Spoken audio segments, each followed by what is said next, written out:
Halo, Assalamualaikum warahmatullahi wabarakatuh. Bismillahirrahmanirrahim. Allahumma sholli ala sayyidina Muhammad wa ala alihi sayyidina Muhammad. Minasan konnichiwa. Kono video kuriku shite kurete arigatou gozaimasu. Halo teman-teman, selamat datang kembali, selamat berjumpa kembali di channel ini. Channel yang membahas tentang hutang piutang dan spesialnya adalah hutang riba. Bersamaku, salam kenal, namaku Ajeng.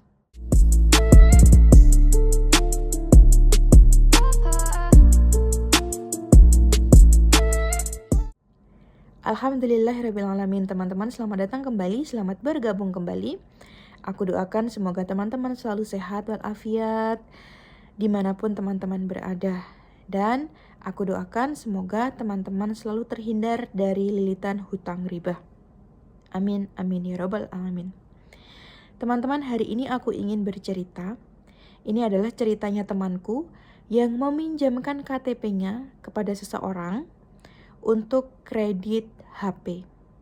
Jadi temanku ini punya teman lagi dan dia pinjamkan KTP-nya untuk temannya itu untuk kredit HP gitu. Kenapa temanku ini begitu mudah meminjamkan KTP-nya kepada orang lain? Karena katanya sahabat, teman dekat, minta tolong, ditolonginlah sama dia. Singkat cerita, si teman yang kredit HP ini di tengah jalan tidak bisa membayar. Katanya angsurannya sebesar 555.000 setiap bulan. Baru dibayar 3 kali angsuran, si temannya ini sudah kabur atau udah melarikan diri gitu dari angsuran itu. Yang dicari siapa teman-teman? Yang dicari tentu yang punya KTP kan. Dia yang harus bertanggung jawab membayar sisa angsuran itu. Kayak gitu, siapa yang dirugikan? Yang punya KTP kan? Kita tidak pernah mengajukan kredit, kita tidak pernah mengajukan pinjaman riba. Kita juga tidak menikmati HP-nya, tidak pakai HP-nya sama sekali, tapi kita yang disuruh bertanggung jawab atas sisa angsuran yang ditinggalkan oleh seseorang yang dipinjami tadi. Akhirnya mau gak mau temanku ini melunasi sisa angsurannya. Karena apa? Karena dia takut nama dia di OJK itu terblacklist gitu. Tidak bisa lagi mengajukan pinjaman di masa depan. Yang dia takutkan adalah seperti itu. Maka mau gak mau dia membayar sisanya. Sisanya itu sekitar 1 juta lebih. Dan dia lunasin. Sementara teman yang satunya ini yang kredit, yang pinjam KTP-nya ini, dia sudah tidak bisa dihubungi lagi. Katanya ada di luar kota. Dihubungin lagi gak bisa. Maksudnya dihubungin ke keluarganya, ke orang-orang terdekatnya tuh gak bisa.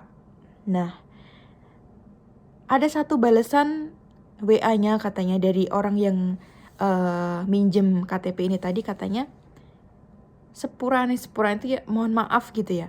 Mohon maaf banget ya, Erna gitu kan. Temanku ini namanya Erna. Mohon maaf banget ya Erna gitu kan. Suatu saat aku pasti akan ganti. Maafkan aku, gara-gara aku, kamu jadi kerepotan. Suatu saat aku akan ganti uangmu. Terima kasih banyak atas bantuannya. Berlalu teman-teman, waktu itu katanya di tahun 2019. Sampai sekarang gak ada kabar sama sekali. Padahal sebelumnya teman dekat. Padahal sebelumnya teman baik gitu ya.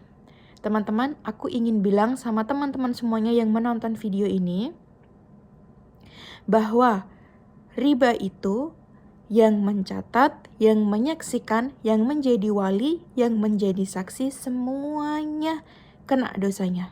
Semuanya mendapatkan dosa riba.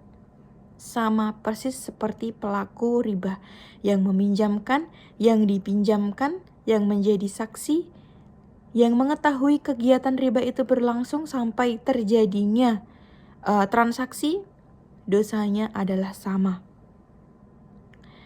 Dan temanku ini yang nggak tahu gitu ya, urusan nggak bertanggung jawab, maksudnya nggak bertanggung jawab atas angsuran-angsuran ini, dia terpaksa harus ikut merasakan siksaan dari riba itu sendiri.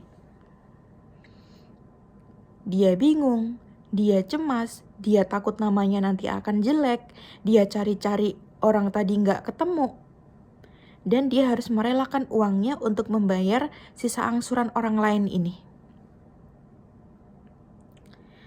Teman-teman, KTP itu adalah hal yang vital banget gitu lah, benda yang sangat-sangat kalau di Jepang tuh namanya daiji namono gitu, barang penting gitu, barang paling penting yang tidak boleh orang lain itu tahu, tidak boleh orang lain itu pinjam apalagi. Teman-teman, kalau teman-teman punya nama masih bersih, ya jangan pernah pinjamkan KTP kepada siapapun, apalagi untuk kredit-kredit kayak gitu. Jangan pernah, sekalipun keluarga kita sendiri, sekalipun orang tua kita sendiri. Teman-teman harus berani bilang, harus berani menolak, karena itu riba. Yang namanya riba tidak ada namanya angsuran mulus lunas, itu nggak ada. Pasti bakalan dibikin Allah suatu saat jadi macet bayar, telat bayar, tidak bisa bayar. Karena ya emang itu konsepnya riba tuh kayak gitu teman-teman. Riba itu menyulitkan, pasti kita tuh akan kesulitan. Nggak mungkin nggak ada yang namanya lancar-lancar aja, itu nggak ada. Di tengah jalan pasti ada rasa berat buat ngebayar, pasti ada rezeki yang mandek, yang macet, dan kita nggak bisa ngebayarnya. Lagian, riba itu dosa yang paling jelek di antara dosa yang lainnya. Teman-teman, sebenarnya Indonesia itu sudah krisis akan riba. Riba itu menantang perang Allah. Tapi kenapa ya orang-orang itu melakukan dosa riba itu seperti tidak melakukan dosa apa-apa? Bahkan banyak sekali pelaku riba itu yang sholat, yang tetap mengaku dirinya Islam, tetap mengaku dirinya itu taat, padahal dia sedang menantang Allah Subhanahu wa Ta'ala. Aku ingin teman-teman untuk menjaga KTP-nya, menjaga imannya, menjaga kepercayaan bahwa riba itu adalah sumber kesengsaraan, supaya teman-teman tidak pernah melakukan riba, tidak akan mau menjadi saksi atas riba, tidak akan mau meminjamkan KTP-nya untuk transaksi riba. Jangan pernah ya, karena itu akan membuat kita berikut campur ya, membuat kita itu ikut dalam dosa itu, akan membuat kita menanggung dosa itu, dosa riba. Teman-teman, jangan pernah kredit apapun. Astagfirullahaladzim. Aku kalau ingat orang-orang di pasar, banyak sekali orang riba. Sekedar spray, sekedar baju aja dikredit teman-teman. Astagfirullahaladzim. Kalau nggak punya uang sudah tidak usah beli. Belinya nanti aja kalau sudah punya uang gitu loh. Jangan pernah kredit gitu. Misalkan kredit nih, anjing aku kredit baju harganya 100.000, dibayar tempo 2 minggu. Tapi kalau lebih dari 2 minggu kamu belum lunas, akan ada kenaikan. Itu kenaikan apa? Kenaikan uang apa? Itu namanya riba teman-teman. Jadi mending gak usah yang namanya beli kredit-kredit kayak gitu. Indikasi kredit tuh pasti dekat dengan riba. Makanya sebisa mungkin hindari kredit-kredit kayak gitu, apapun bentuknya. Untuk teman-teman yang sedang punya kreditan sekarang, ya sudah teman-teman harus yakinkan pada hati teman-teman semuanya, ya bertaubat gitu. Jangan kredit itu bikin kita susah juga kok, kita jadi punya tanggungan hutang gitu loh. Teman-teman tabung saja uangnya, simpan saja. Nanti kalau sudah punya uang bisa beli gitu. Karena dosa riba itu ngeri, teman-teman. Ancaman riba itu ngeri, teman-teman.